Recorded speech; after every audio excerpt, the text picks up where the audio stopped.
r/AskReddit. What concept ducks you up the most?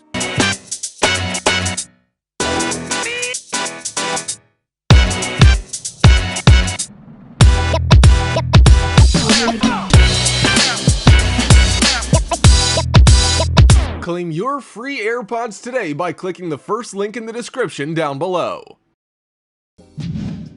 Clapping. At what point was a human so excited by something that they repeatedly slapped their own hands together in approval of something? Did we watch seals do it first and copy them? People are weird. I gave a lecture to a scientific group in Germany once, and at the end they all pounded their fists on the table like they were knocking on a door. I was really surprised, but I guess it just meant the same as clapping. In German universities it's supposed to be more formal to do that instead of clapping, which you do at a show for example. I didn't know other countries don't do that. The idea of Sonder.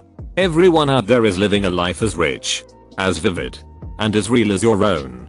They are extras in your movie. You are an extra in theirs. Everyone has a story. Just because you walk past them in the street once and never see them again doesn't mean that they don't exist and aren't living their own life somewhere, having their own experiences, seeing things with their own eyes. I think about this most when I fly, looking down at all the thousands of houses, thousands of cars, all with people, and all of them have full lives and thoughts of their own. And that's just at this moment in time that has stretched on for thousands of years. Wow, I just realized that I get this the strongest when flying too. I love looking down and seeing all the different ways people are living. Especially crossing over farmland with so much space between each building. Seeing all the cars and buildings from an aerial view definitely gives me the feeling of Sonder the most. How many people there are in the world? I know there's 7.6 billion, but I just cannot seem to comprehend the scale of that number. Similarly, I cannot comprehend how rich billionaires are. If I'm a millionaire, which is hard to achieve in its own right, I still only have 0.001 of what a billionaire would have. Boggles my mind. The crazier part is, since the black market is so vast, that some economists believe that there could be trillionaires out there, they just don't exist in the legal world's economics. So, Pablo Escobar? Edit. Why does this have 1k upvotes? Get off the internet. Beautiful people. Existence. What the duck is even going on? How the duck did we get here? Why are there even things? What incarnation is going to happen after we're dead? Sweet right though. A better question besides what happens after we're dead is why did we ever wake up? We're all made up of dead stuff. Why did it wake up? Not sure why. Your comment reminded me of something I once read. Computers are rocks that we tricked into thinking that the phone in your hand, the computer or tablet you're using, is nothing more than a bunch of electricity running through copper, and silicates turning into ones and zeros gives us all of this. The internet, rocket boosters that land themselves, and everything else that electronics do for us. Processors are just the result of humans tricking rocks into doing math. We also put lightning in them. That's an important step, I feel. Theory of relativity, and that time can slow depending on speed and gravity is wild. Actually, in another AskReddit thread I saw a comment that went like speed and time add up to light speed, so if you increase speed, you will decrease time. Edit. I'm not a physicist or mathematician. Just read a comment that went like this. The math is wrong, but the concept is correct. The idea of being tortured, not having any way of stopping it, even though your brain probably holds on to some hope of an end. Does your brain try to protect you? Are there diminishing returns on the pain? How many people have been tortured and how many may be in the middle of torture at this moment? Duck humans. The worst part is that there are so many methods of torture, and that people are messed up enough to come up with them. Worse, it's someone's job. Spending hours and hours every day, every week, every month, every year at a job I hate, and that isn't related to my degree. Doing almost nothing, because I can efficiently perform my job in 20 hours a week. And doing this for decades, until I die, as a majority of my generation has no chance at a normal retirement or home ownership. And if I convey this concern to anyone else, I'm immediately labeled as lazy and viewed poorly by any employer.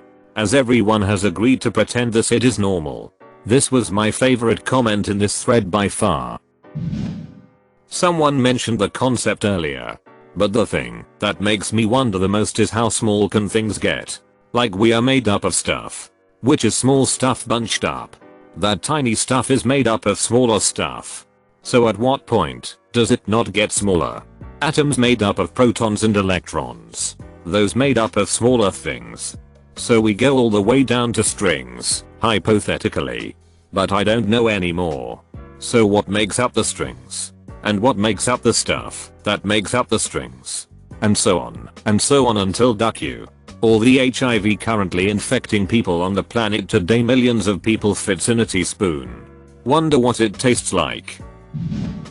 The microscopic world scares the hit out of me. A lot of people seemed perturbed by what's outside our universe. I'm more freaked out by the idea that there are unobservable micro-universes operating on unknown physical principles stuck under my fingernails that get destroyed every time I wash my hands. I'm a student in microbiology. You know what scares me the most about that? Gut bacteria. You have more bacteria in your gut than human cells in your body, but human cells are 1,000 times as large. These bacteria can produce hormones that run up to your brain. Bacteria can control your feelings. Billions of mindless bacteria control your food yearnings. Other than that, the microscopic world is incredibly interesting. The more you learn about it, the more interesting it gets. Edit. Wow. This comment gained a lot of attention. Thanks for all your positivity. It brightens my day. I'll try to answer as many of you as possible. That's why I do a daily stomach cleanse by drinking half a cup of bleach. No bacteria will tell me how to live my life. All living beings that we know of are made up of non-living matter. Also, mitochondria, seriously WTF. The powerhouse of the cell. Extremely good luck for that to happen, is what boggles my mind. Really, the number of independent steps needed through history to go from presumably a bunch of suppy nutrients to human beings is mind-blowing. For example, without the water cycle, water would just pool places and life could only live there.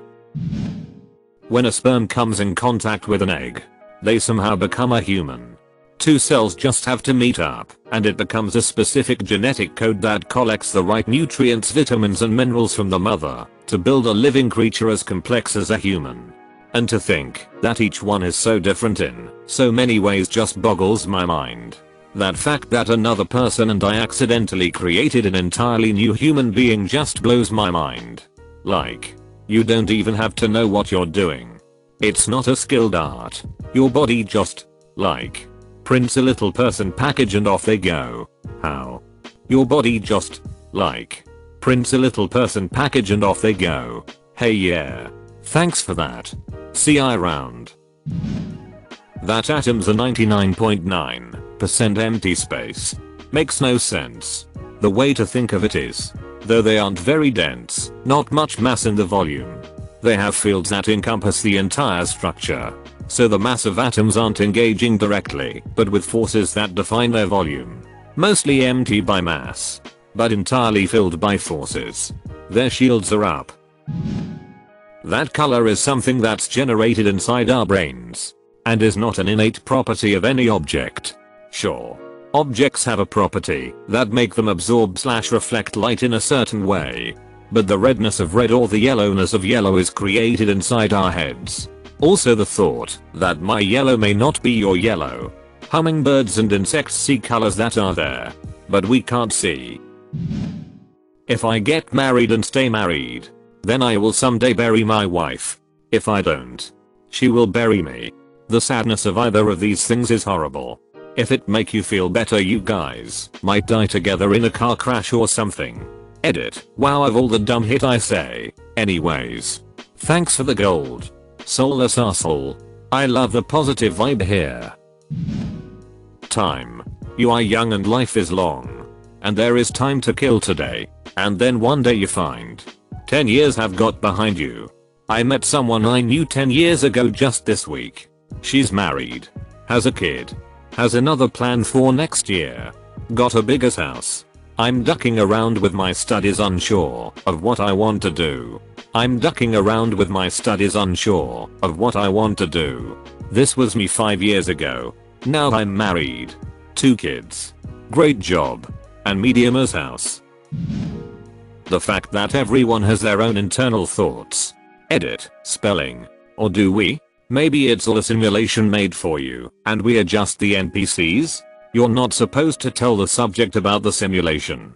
I'm reporting this. Edit, I deleted it. Sorry.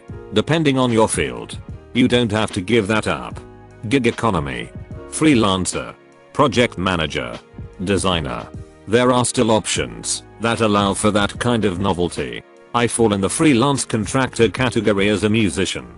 There are definitely moments when it sucks, because I don't get a regular paycheck. Most people generally treat me as unemployed. But I don't want to give it up. Ever. I like what I do. And I know I'd go crazy in an office. I worked for a financial firm for about a year, and every day it felt like I'd sold a piece of my soul. The predictability was comfortable. But I was slowly going crazy. I'd rather be poor than sad and crazy. Death point. It terrifies me. Point. I want to do great things, but at the end it will go away. It makes me kinda sad. Guy I worked with died today. Maybe 33, 36 years old. Always had a smile on his face every morning. Cool guy to bullshit with. Talk to. It can happen to anyone at any time. Yay, recently one of my old classmates died and it humbles you. Point. No one is special. How big the universe might be. Here's a weirder concept. Every unit of measurement we have is totally arbitrary. You and I may be huge. Like super huge. It all depends what you compare it to. Or we may be incredibly small. That we develop this incredibly complex system that is society. We act like society is all there is, but ultimately even if I duck it up, it's just make-believe thing that we all agree to take part in.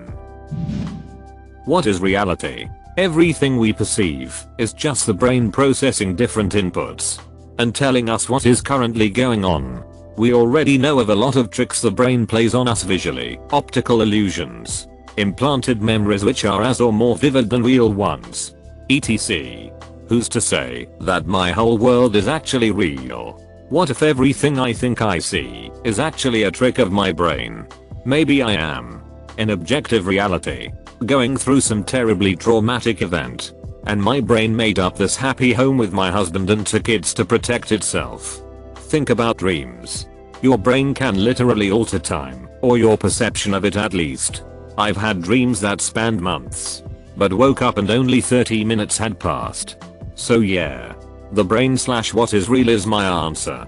I recently played a game called Hellblade: Senua's Sacrifice, which is about a woman who has psychosis and schizophrenia. One of the most impacting lines for me was, maybe that's why people fear seeing the world through her eyes. Because if you believe Senua's reality is twisted, you must also accept yours might be too. The double slit experiment. Particles behave differently when they are being observed. It's so wild. I wonder what else it affects.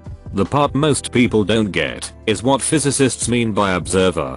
An observer is just any particle that interacts with another particle. It doesn't mean humans, or animals, or things that can see. An electron is an observer. So all quantum mechanics says is that matter behaves differently when it's interacting with other matter than when it's by itself. Kinda. But you can have that particle interact with an electron and still get wave-like behavior. So you're right. But it is even more nuanced than that. The thought of nothingness after death. You experienced it before being born. Did you have any bad experiences during that time? But seriously, yeah, it's a total minduck. As someone who was raised religious, but became atheist, this is actually one of the reasons I did so. I was never afraid of death. Because even as a child I figured death wasn't something I would even recognize once it had happened to me. And the idea that I needed some high power or book to tell me how to act morally on the basis of death not being nothing was absurd. I would rather be moral, be compassionate, not as a way to get into some mythical heaven, but rather to ensure I make life the best it can be. For myself and those I impact. The eventual heat death of the universe. There is as yet insufficient data for a meaningful answer. That was one of my favorite sci-fi stories ever. The universe goes on forever, but is also expanding. If it is already never ending in every direction, then how can it expand more? A brief history of time gives a plausible, but no less mind-bending, possibility. By asking you to imagine a balloon with dots on it. As the balloon inflates, each dot gets farther away from all its neighbors. But the center of expansion is nowhere on the balloon's surface. Furthermore, an ant on the surface walking in a straight line would just walk around and around forever. Seemingly infinitely. It hurts my head. And now I'm worried we have ants. You are reading this in your voice. You have no idea what I sound like, and you probably never will. I don't read it in my voice. Yeah, I never understand why people say that. I don't read anything in any voice.